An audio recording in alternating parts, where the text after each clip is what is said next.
with Tongkat Ali in Aphro-D, the environmental factor. There's a specific forest in Malaysia that they go to. This specific forest gets a certain amount of annual rainfall. It's very wet.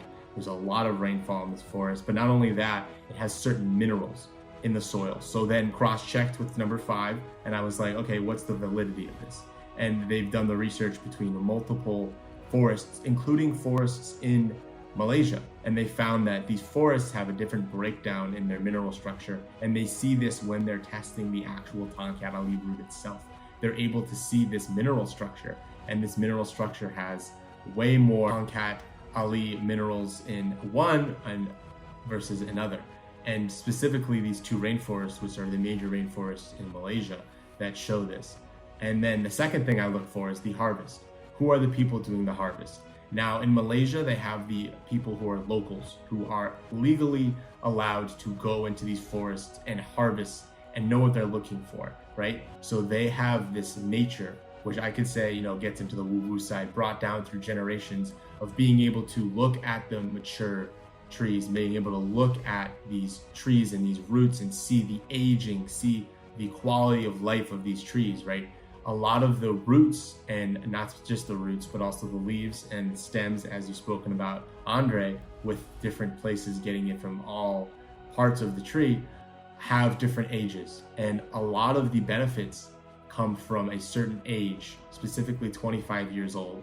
Now, if I were you, I'd go into a forest and I'd be like, okay, how old is this tree? I have no idea. Like, I would have no idea to look at the age of the tree. I've heard things in high school, like in nature's classroom, where you would route the lines on the tree trunks and then that could tell you how old the tree is.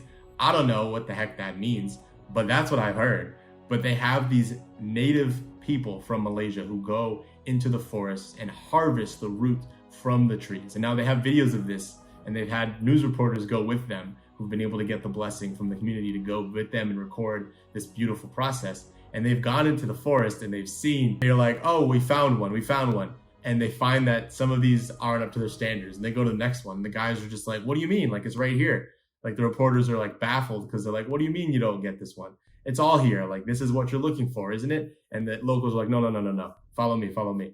And then they find the root, and then they start extracting the root, which takes about anywhere from like 5 to 10 hours of just deep digging, multiple people. They don't bring in big backhoes. They aren't able to get all this equipment out there.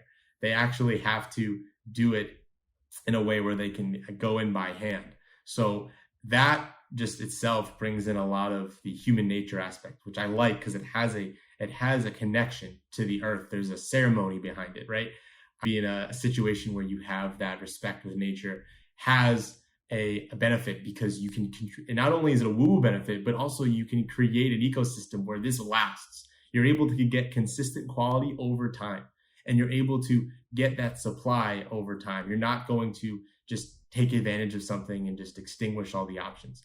And then the third thing, the processing, being able to look at what's actually happening behind the scenes. And when they get the roots, what do they do with the roots? So first off, you have to make sure, like Andre said, get the roots, don't get the leaves, don't get the stems. There's other herbs and plant medicines that have all the benefits in the berries, benefits in the leaves, but this specific Tongkat Ali is the roots. Now, when you have these roots, you need to focus on what's happening to the roots. Are they going to high heat it? Are they going to pasteurize it? Are they going to put chemicals in it? Are they going to douse it in alcohol? What are they doing with this actual Tongkat Ali root once they get it? Because a lot of the locals, what they would do is they just take hot water, not boiling water, but hot water. They make a tea with the roots. And that's what they've been doing for thousands of years, right? So that's great for them because they have access to these roots. But what about everybody else in the world who isn't able to just go to their local store, get Tongkat Ali roots that were just picked from the last day or the last week, and then chop that up, make it into a tea, and be able to sip it with their family?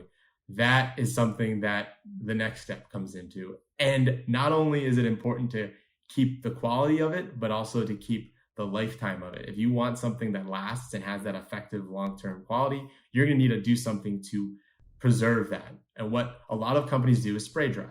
When they take maltodextrin, high heat over 200 degrees Fahrenheit, and just spray the heck out of this stuff. It's quick, it's cheap, it works. And then you're the end user getting this product that has been spray dried, but it retains more moisture, so it has a slower shelf life, and it also has this maltodextrin in it, and it has this high heat, which could possibly change the quality of the compound that you get. And that's where my analness comes in, right? I think that the analness of being able to look at, well, I want to get the full benefits. I want to get like what the locals are getting. I want to get the tea quality benefits, but on a level where I can take this, have it shipped to my country and be able to take it and enjoy it and respect the ways that it's been done traditionally and appreciate and support the local people.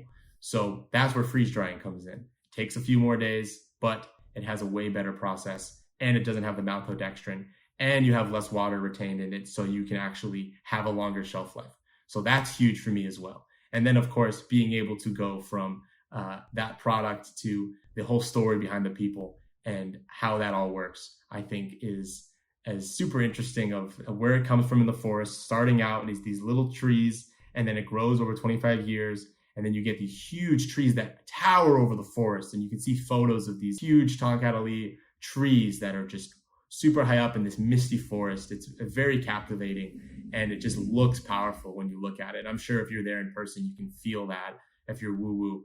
But if you're not woo-woo, you're probably going to be confused because you're going to look around and be like, oh, yeah, this is all the same stuff. Just go pick it and figure it out. So that's a lot of farms in China does, and a lot of other countries that tries to recreate this magic of Malaysia that is Tongkat root.